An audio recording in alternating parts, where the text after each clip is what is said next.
how to unfollow everyone on Instagram at once. Hey guys, welcome to our channel and let's get started. Well, for this you need to open up Instagram application and log into your account. Once you're logged in, tap on your profile. Now from here, tap on three horizontal lines at the upper right corner and select settings and privacy. Now from the settings page, scroll to the very bottom and now tap on help. Next, select report a problem.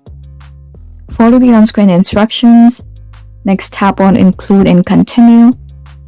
Now right here you can type down whatever your issue is, or you could just type down I have way too many followers. Please go ahead and remove all of them or remove some of them. And if you have any pictures or screenshot that you took of it, you could just simply tap on one of these options and upload it. Once done, tap on send. Now once the request has been sent, the Instagram help center would look after the problem. That's it. I really hope you found this video helpful, and if you did, please make sure to hit the like button and subscribe to us for more great contents. Thanks for watching.